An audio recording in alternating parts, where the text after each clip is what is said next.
بسم اللہ الرحمن الرحیم، اللہم صلی علی محمد وعلی آل محمد۔ قیامت والے دن ہونے والے حساب کتاب کی بات کرتے ہیں جو ہمیں کتاب و سنت سے پتہ چلتا ہے۔ اس میں سب سے پہلے ہم ذکر کرتے ہیں ریا کا۔ ریا وہ کام ہے جو اللہ کو راضی کرنے کے لیے نہیں بلکہ لوگوں کو دکھانے کے لیے کیا جائے۔ ریا بہت ہی گندی بیماری ہے جسے آپ صلی اللہ علیہ وسلم نے شرک اصغر قرار دیا ہے، یعنی چھوٹا شرک اس کو کہا۔ شرک کیا ہوتا ہے کہ آپ اللہ کے ساتھ کسی اور کو شریک کریں، اور ریا میں بھی یہی ہوتا ہے کہ بظاہر ایسے لگتا ہے جیسے بندہ وہ کام اللہ کے لیے کر رہا ہے، لیکن وہ اللہ کے سوا کسی اور کو دکھانے کے لیے کر رہا ہوتا ہے، تو اللہ کے ساتھ شریک کر رہا ہوتا ہے، تو وہ ریا ہے۔ مثال کے طور پہ منافقین جو ہیں وہ صرف دکھاوے کے لیے نماز پڑھتے تھے کہ ہمیں ہماری ایکسیپٹیبلٹی ہو باقی تمام مسلمانوں میں۔ یہ مدینہ کے منافقین کی بات ہو رہی ہے، اور وہ ویسے نماز پڑھنے کا ان کا دل نہیں کرتا تھا، لیکن ایکسیپٹیبلٹی کے لیے کہ ان دنیا کے سامنے بھیس بدلنے کے لیے وہ نماز پڑھ رہے ہوتے تھے کہ ہم جی مسلمان ہیں۔ سورہ النساء میں اللہ تعالیٰ فرماتے ہیں یہ منافق اللہ کے ساتھ دھوکے بازی کرتے ہیں اور وہ انہیں اس چال بازی کا بدلہ دینے والا ہے، اور جب نماز کو کھڑے ہوتے ہیں تو بڑی کاہلی اور سستی کے ساتھ کھڑے ہوتے ہیں، صرف لوگوں کو دکھانے کے لیے۔ یعنی یہ بندے اللہ تعالیٰ کو دھوکہ بازی دے رہے ہوتے ہیں، لیکن اللہ تعالیٰ ان کی چال بازی کا بدلہ انہیں دینے والا ہے عن قریب قیامت والے دن، اور بڑی ہی کاہلی اور سستی کے ساتھ کھڑے ہوتے ہیں، دل نہیں کر رہا ہوتا ان کا۔ اور ریا یہ بھی ہے کہ کوئی دین کا علم صرف اس لیے حاصل کرے کہ لوگ مجھے عالم بولیں، میرا روب ہو، کوئی حفظ اس لیے قرآن کرے کہ لوگ مجھے قاری کہیں، یا کوئی شخص صرف اس لیے جہاد کرے کہ لوگ اسے بڑا بہادر کہیں کہ جی بہت بڑا بہادر انسان تھا۔ یہ سب ریا کی مثالیں ہیں۔ یاد رکھیے گا کہ اللہ غنی ہے، اللہ کو ہمارے اعمال کی ضرورت نہیں ہے، ہمیں اللہ تعالیٰ سے اپروول کی ضرورت ہے، ہمیں اللہ تعالیٰ کی ضرورت ہے۔ اور اگر کوئی عمل صرف اللہ کے لیے نہ کیا جائے تو اللہ تعالیٰ اسے قبول نہیں کرتا، کیونکہ شرک بھی اللہ تعالیٰ کو اس لیے پسند نہیں ہے کہ وہ اللہ کے ساتھ کوئی اور شریک ہوتا ہے، اور اگر ایسا عمل بھی آپ کریں جو اللہ کے سوا آپ کسی اور کے لیے کر رہے ہوں تو اللہ تعالیٰ کو وہ قبول نہیں ہے، پھر اللہ تعالیٰ آپ کو اس کو کیوں ریوارڈ دیں جب آپ کر رہی کسی اور کے لیے۔ رسول اللہ صلی اللہ علیہ وسلم نے فرمایا، مسلم شریف کی حدیث ہے کہ سب سے پہلا فیصلہ جو قیامت والے دن ہوگا وہ ایک شہید کا ہوگا۔ اللہ کے سامنے اسے پیش کیا جائے گا، اللہ اسے اپنی نعمتیں گنوائیں گے اور پوچھیں گے تم نے ان نعمتوں کا شکر ادا کرنے کے لیے کیا کیا؟ وہ کہے گا اے اللہ میں تیری راہ میں لڑا اور شہید ہو کر اپنی جان دے دی۔ اللہ کہیں گے تم جھوٹ بول رہے ہو، تم نے صرف اس لیے جہاد کیا تھا کہ لوگ تمہیں بہادر کہیں، اور وہ لوگوں نے کہہ دیا۔ یعنی اللہ تعالیٰ کہیں گے کہ تمہارا مقصد صرف یہ نہیں تھا کہ تم اللہ تعالیٰ کی راہ میں جان دے رہے ہو، تمہارا مقصد صرف یہ تھا کہ لوگ تمہیں بہادر کہیں، اور وہ لوگوں نے کہہ دیا، تمہارا کام فنش، تمہارا مقصد پورا ہو گیا۔ تو پھر حکم دیا جائے گا کہ اس شخص کو جہنم میں لے جاؤ۔ اور پھر رسول اللہ صلی اللہ علیہ وسلم فرماتے ہیں کہ دوسرے نمبر پر اس شخص کو اللہ کے سامنے پیش کیا جائے گا جس نے علم حاصل کیا اور دوسروں کو سکھایا اور قرآن پڑھتا تھا۔ اللہ اسے اپنی نعمتیں گنوائیں گے اور پوچھیں گے کہ تم نے ان نعمتوں کا شکر ادا کرنے کے لیے کیا کیا؟ وہ کہے گا میں نے علم حاصل کیا، اسے دوسروں تک پہنچایا، اور میں نے قرآن پڑھا یا اللہ پاک تیرے لیے۔ اللہ کہیں گے تم جھوٹ بول رہے ہو، تم نے صرف اس لیے علم حاصل کیا تاکہ لوگ تمہیں عالم بولیں، اور تم نے قرآن صرف اس لیے پڑھا کہ لوگ تمہیں قاری بولیں، اور وہ لوگوں نے تمہیں کہہ دیا۔ اور پھر حکم ہوگا اس شخص کو منہ کے بل گھسیٹ کر دوزخ میں پھینک دو۔ اور پھر تیسرا بندہ ہوگا، وہ بظاہر ایسے لگ رہا ہوگا کہ اللہ کی راہ میں بہت مال خرچ کر رہا ہے، تو اللہ تعالیٰ اسی طرح اس سے پوچھیں گے، اپنی نعمتیں گنوائیں گے اور پوچھیں گے تم نے میری نعمتوں کا شکر ادا کرنے کے لیے کیا کیا؟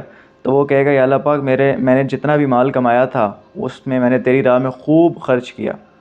تو اللہ تعالیٰ فرمائیں گے کہ تم جھوٹ بول رہے ہو، تم نے صرف اس لیے مال خرچ کیا تاکہ لوگ تمہیں سخی بولیں، اور وہ لوگوں نے کہہ دیا، تمہارا مقصد پورا ہو گیا۔ اور پھر حکم دیا جائے گا کہ اس کو بھی منہ کے بل دوزخ میں گھسیٹ کر پھینک دو۔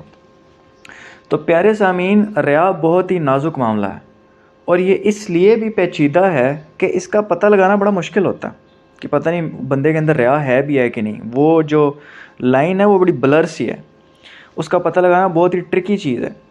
اس کا بہترین لائے عمل یہ ہوتا ہے کہ انسان ہر وقت اپنی نیت پر غور کرتا رہے کہ میں یہ کام کیوں کر رہا ہوں، ہر وقت اپنا احتساب کرتا رہے، اپنے آپ کو ٹیسٹ کرتا رہے کہ آیا یہ کام اس میں ریا شامل تو نہیں ہو رہی، میں واقعتاً میری پیور نیت صرف اللہ تعالیٰ کے لیے، اخلاص ہے اس کام کے لیے۔ اچھا، اس میں ایک اور چیز بھی آتی ہے جو شیطان کا نا ایک بہت ہی پرانا اور بڑا زبردست قسم کا حرب ہے۔ وہ انسان کو یہ کہتا ہے کہ اچھا تم یہ جو نیک کام کر رہے ہو نا، یہ تم اپنے لیے کر رہے ہو، تو بہتر یہ ہے کہ اس کام کو تم چھوڑ دو۔ تو آخر میں انسان اس اچھے کام کو کرنا ہی چھوڑ دیتا ہے۔ تو اس سے بھی آپ نے بچنا ہے، یہ ایک ایکسٹریم ہے، کیونکہ اصل مقصد یہ نہیں ہوتا کہ آپ اچھا کام کرنا چھوڑ دیں، اصل مقصد یہ ہوتا ہے کہ آپ اس اچھے کام کو کریکٹ نیت کے ساتھ کریں۔ اور علماء کہتے ہیں کہ جب بھی شیطان آپ کو یہ بہکاوا دے کہ یہ کام تم اپنے لیے کر رہے ہو اور اس کام کو چھوڑ دو، تو علماء کہتے ہیں کہ اس کام کو لازمی کرو، لیکن اپنی جو نیت ہے اسے درست کر لیں۔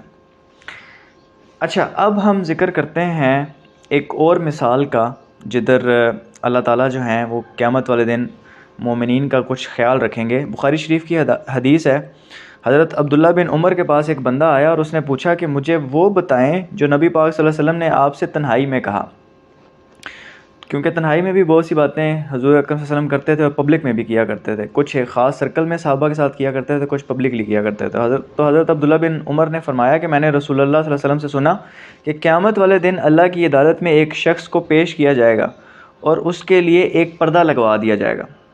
یعنی عام طور پہ تو قیامت والا جو حساب کتاب ہوگا وہ تو سب کے سامنے ہوگا، تمام جو سوال جواب ہوں گے وہ تو پبلک ہوں گے، لیکن اس بندے کے لیے اسپیشل ٹریٹمنٹ کیا جائے گا کہ اس کو نا پردہ لگا دیا جائے گا، اور اللہ تعالیٰ اس کو صرف پردے کے پیچھے اس سے صرف بات کریں گے، صرف پرائیویٹلی اس بندے سے، اور اس بندے سے پوچھیں گے کیا یہ گناہ تم نے کیا؟ وہ کہے گا جی کیا۔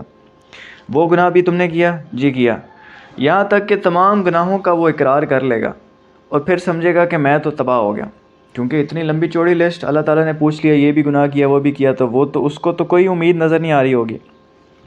تو پھر اللہ تعالیٰ فرمائیں گے کہ میں نے دنیا میں بھی تمہارے گناہوں پہ پردہ ڈالا اور آج بھی میں ان گناہوں پہ پردہ ڈالتا ہوں اور میں تمہیں معاف فرماتا ہوں۔ تو سبحان اللہ، اللہ تعالیٰ معاف فرما دیں گے۔ دنیا میں جو ہم گناہ کرتے رہے پرائیویٹلی، جو دنیا کے سامنے نہیں تھے، بہرحال اللہ سے ہم ڈرتے رہے لیکن گناہ ہو گئے، قیامت والے دن دیر از اے پاسبلٹی کہ اللہ تعالیٰ اتنا غفور و رحیم ہے کہ وہاں بھی ہماری پردہ داری رکھیں۔ اچھا، تیسری مثال مومنین کی کوتاہیوں کی جس پر اللہ تعالیٰ انہیں ڈانٹیں گے۔ رسول اللہ صلی اللہ علیہ وسلم نے فرمایا کہ قیامت والے دن اللہ فرمائیں گے مومن سے کہ میرے بندے، میں بیمار تھا لیکن تو نے میری عیادت نہیں کی۔ وہ مومن کہے گا یا اللہ، میں تجھ سے تیری عیادت کیسے کرتا، تو تمام جہانوں کا مالک ہے۔ اللہ فرمائیں گے میرا فلاں بندہ بیمار تھا، تم نے اگر اس کی عیادت کی ہوتی تو تم مجھے وہاں پاتے۔ تو جو بیمار ہوتا ہے وہ ایک تو فزیکلی اسٹرگل کر رہا ہوتا ہے، سائیکولوجیکلی اسٹرگل کر رہا ہوتا ہے، اور اکثر بیماری سے آپ کے معاشی حالات بھی خراب ہو جاتے ہیں، بہت سے لوگ آپ کو بیماری کی حالت میں چھوڑ دیتے ہیں۔ تو اس وقت بندے کو بہت ضرورت ہوتی ہے کہ اس کو کوئی دلاسا دے، اس کو کوئی ہمت دے۔ تو اللہ تعالیٰ نے فرمایا کہ اس موقع پر اگر تم کسی بیمار کی عیادت کرتے ہو تو وہ گویا ایسے ہی ہے کہ جیسے تم مجھے ڈھونڈ رہے ہو، وہاں تم مجھے وہاں ضرور پاؤ گے۔ اور پھر اللہ تعالیٰ فرماتے ہیں اسی حدیث میں کہ میرے بندے، میں بھوکا تھا تو تم نے مجھے کھانا نہیں کھلایا۔ وہ کہے گا یا اللہ، میں کیسے آپ کو کھانا کھلاتا جبکہ آپ تو تمام جہانوں کے رب ہیں۔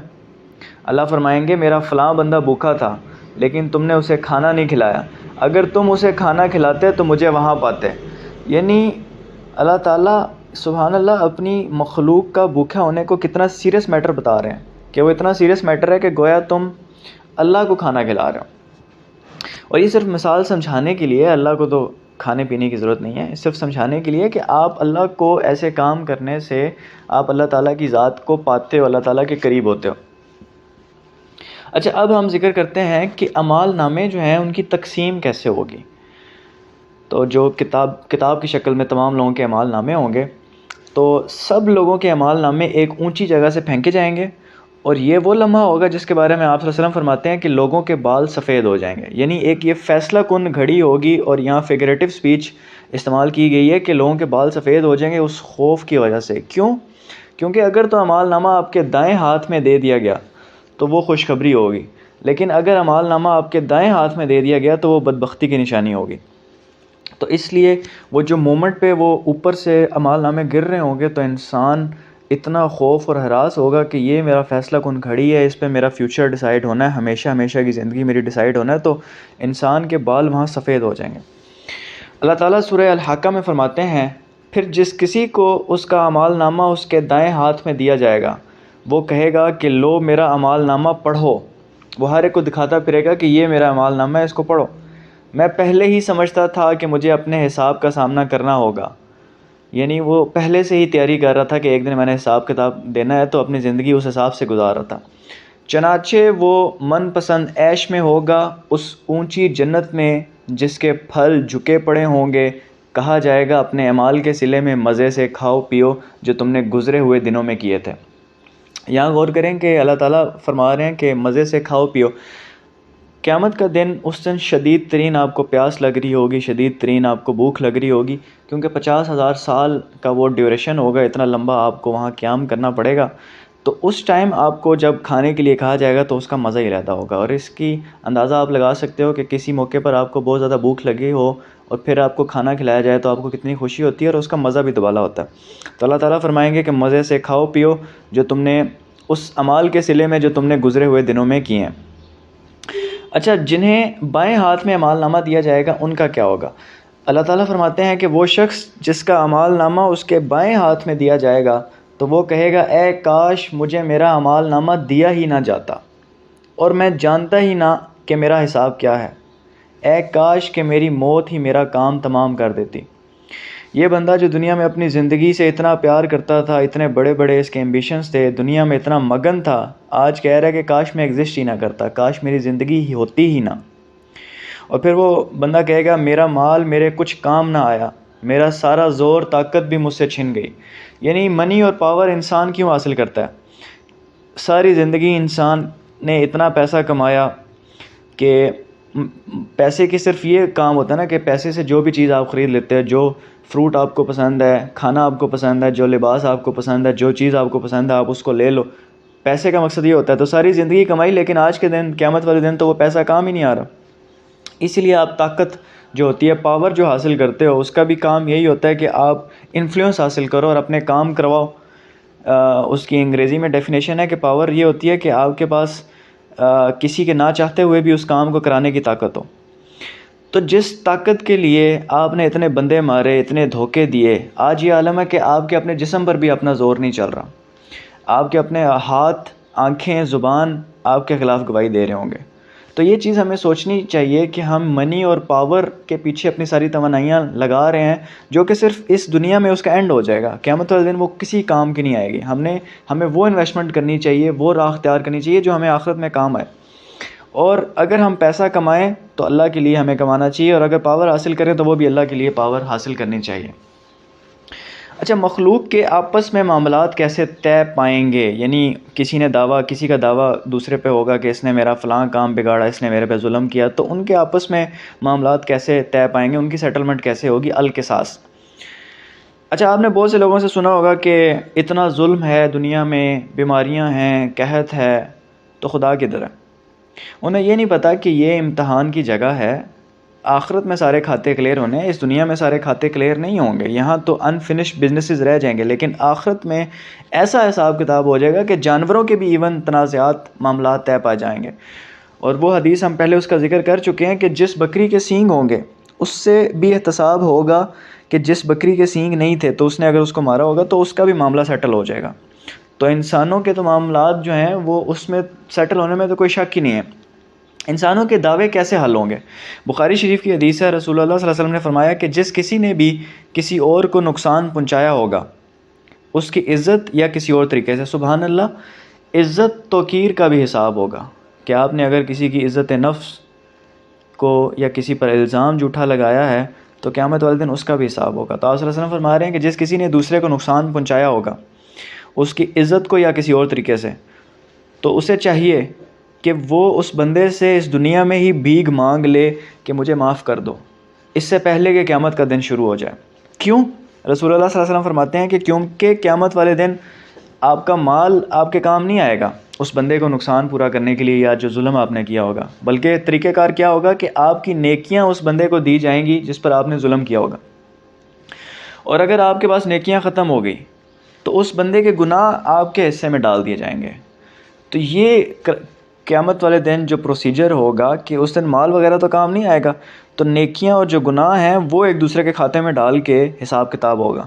تو جس پر آپ نے زیادتی کی ہوگی، ظلم کیا ہوگا، تو اس کو آپ نے اپنی نیکیاں دینی پڑیں گی آپ کو. اور اگر نیکیاں ختم ہو جائیں تو اس کے گناہ آپ کے پلڑے میں ڈالے جائیں گے. نیکیوں اور گناہوں کا جو پلڑا ہے صرف اسی پہ فیصلے ڈیسائیڈ ہوں گے. اور اس دن ایک نیکی کے لیے آپ چاہیں گے کہ ساری دنیا دینے کے لیے آپ تیار ہو جائیں گے. اچھا، یہاں ایک ویسی ہم ذکر کرتے ہیں کہ آپ غیبت کیوں کرتے ہو. ذرا اس بات پہ اگر ہم اس کا کانٹیکسٹ اس کا سوچیں تو اس لیے ہم کرتے ہیں کہ یا تو ہمیں اس بندے سے نفرت ہوتی ہے، یا وہ بندہ ہمیں برا لگ رہا ہوتا ہے، یا ہم اس سے جلتے ہیں. تو اس کا مطلب ہے کہ وہ بندہ ہمارا دشمن ہے یا ہم اس کو پسند نہیں کرتے ہیں. تو ذرا سوچیں کہ ایسی غیبت کا کیا فائدہ جب قیامت والے دن اس بندے کو اپنی نیکیاں دینی پڑ جائیں یا اس کے گناہ اپنے کھاتے میں لینا پڑ جائیں. تو ایسی دشمنی کا کچھ فائدہ ہے؟ میں یہاں یہ نہیں کہہ رہا کہ آپ دشمنی لے کے ریگریٹ جو ہیں اپنے اور دشمنیاں لے کے دل میں بیٹھ جائیں. اگر ایسا معاملہ کوئی ہے تو اللہ تعالیٰ سے دعا کرنی چاہیے کہ اس طرح کا معاملہ نہ ہو. میں ویسے ہی آپ سے بات کر رہا ہوں کہ یہ کوئی اتنی اچھی چیز نہیں ہے کہ آپ کسی کو، یہ سب سے بڑا نقصان یہ ہے کہ کسی بندے کو آپ اپنی نیکیاں دے رہے ہوں یا اس کے گناہ لے رہے ہوں، تو اس سے بڑا نقصان کوئی نہیں ہے. تو آپ اگلے کا فائدہ کر رہے ہیں، اگلے کا نقصان نہیں کر رہے اس طرح کی حرکتوں سے. اور اسی طرح دوسرے کو گالی دینا یا کسی کا مال یا زمین غلط طریقے سے ہڑپ کر لینا، اس کا بھی حساب اسی طرح ہوگا. نیکیوں اور گناہوں کو شفٹ کر دیا جائے گا. اچھا، سب سے اہم جو چیز ہے وہ ہے خون کے تنازع، یعنی کسی کو قتل کیا یا زخمی کیا ہو. سب سے پہلے یہ معاملات طے پائے جائیں گے. رسول اللہ صلی اللہ علیہ وسلم نے فرمایا کہ قیامت والے دن سب سے پہلے خون کے معاملات طے کیے جائیں گے، جو یہ بلڈ کے جو معاملات ہیں، بلڈ شیڈ کے. رسول اللہ صلی اللہ علیہ وسلم فرماتے ہیں، ترمذی شریف کی حدیث ہے کہ قیامت والے دن مقتول نے قاتل کا سر پکڑا ہوگا اور اس سے خون نکل رہا ہوگا. یعنی دنیا میں تو یہ حساب تھا نا کہ قاتل مقتول کو مارا ہوگا تو وہ ریورس ہوگی سچویشن.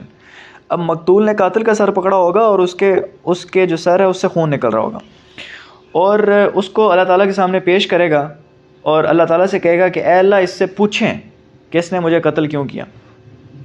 تو جتنے لوگوں نے بھی اس دنیا میں قتل کیا ہوں گے، قیامت والے دن اللہ تعالیٰ کے سامنے مقتول ریورس سچویشن میں ان کی وہی حالت ہوگی، اور اللہ تعالیٰ کے سامنے جا کے کہیں گے، اللہ تعالیٰ کے سامنے پیش کریں گے کہ یا اللہ پاک اس سے پوچھیں کہ اس نے مجھے کیوں قتل کیا. اور پھر اللہ تعالیٰ جب انصاف کریں گے تو آپ اندازہ لگائیں کہ وہ کس طرح کا انصاف ہوگا.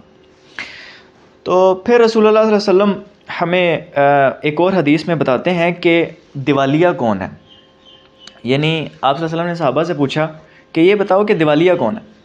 تو صحابہ نے کہا کہ وہ بندہ جس کے پاس نہ پیسہ ہو نہ مال ہو، اسے آپ دیوالیہ کہیں گے. آپ صلی اللہ علیہ وسلم نے فرمایا، میری امت کا دیوالیہ شخص وہ ہوگا جو قیامت والے دن بہت سی نمازوں، روزوں اور زکوٰۃ کے ساتھ آئے گا، لیکن اس شخص نے کسی اور کو گالی دی ہوگی، کسی پر لعنت بھیجی ہوگی، اور کسی کا مال ناحق چرایا ہوگا، اور کسی کو جسمانی نقصان پہنچایا ہوگا. تو ان سب کو، اس سب کی نیکیاں جو ہیں وہ تقسیم کر دی جائیں گی، اور اگر اس کی نیکیاں ختم ہو جائیں گی تو ان تمام لوگوں کے گناہ اس کے کھاتے میں ڈال دیے جائیں گے، اور وہ دیوالیہ ہو کر اس کو دوزخ میں پھینک دیا جائے گا. تو یہ دیوالیہ شخص ہے. تو یہ سچویشن کسی کے ساتھ بھی ہو سکتی ہے. سبحان اللہ، ہمیں اس چیز کا خیال رکھنا چاہیے کہ ہم اگر صرف یہ سمجھ رہے ہیں کہ نماز، زکوٰۃ اور روزہ ہی سب کچھ ہے، اور ہمارے اگر یہ چیزیں ساری ہماری کلیئر ہیں اور پھر ہم جنت میں چلے جائیں گے، اور ہمارے معاملات دوسروں کے ساتھ بہت خراب ہیں، تو یہ ہمیں اس خوش فہمی میں نہیں رہنا چاہیے. ہو سکتا ہے کہ ہم اس طرح کے عبادات کے بہت زیادہ معاملات اور نیکیاں لے کے آئیں، لیکن قیامت والے دن ہمارے دوسروں کے ساتھ، دوسرے لوگوں کے ساتھ جو اخلاق کے معاملے ہوں گے، جو معاملات کی چیزیں ہوں گی، وہ اتنی خراب ہوں کہ ہماری ساری کی ساری نیکیاں ان لوگوں کو چلی جائیں اور ہم دیوالیہ ہو جائیں. تو انسان جو ہے اسے بڑی کیئرفلی چلنا چاہیے. یہ بھی ایکسٹریم نہیں ہونی چاہیے کہ آپ جو ہیں صرف آپ معاملات اور اخلاق آپ کے صحیح ہیں اور عبادات آپ نماز روزہ رکھ نہیں رہے، اور آپ کہہ رہے ہیں نہیں جی لوگوں سے معاملات بڑے امپورٹنٹ ہیں. یہ دونوں چیزیں امپورٹنٹ ہیں. اور جو مومن ہوتا ہے اس کی زندگی بیلنس ہوتی ہے، اس کی ساری چیزیں کلیئر ہوتی ہیں، اس کی عبادات، نماز، روزے، زکوٰۃ، حج وہ بھی کلیئر ہوتے ہیں، اور اس کے دوسروں کے ساتھ معاملات، وہ کیسے ان کے ساتھ پیش آ رہا ہے، اس کی آنیسٹی، اس کی لائلٹی اور اس کا اخلاق، وہ تمام چیزیں بھی اس کی پرفیکٹ ہوتی ہیں. پرفیکٹ نہیں تو ایک اچھی ہوتی ہیں. تو یہ مومن کی جو ہے یہ خصلت ہے. اس لیے ہمیں دوسروں کے ساتھ بہت ہی اچھا سلوک رکھنا چاہیے. السلام علیکم ورحمۃ اللہ وبرکاتہ.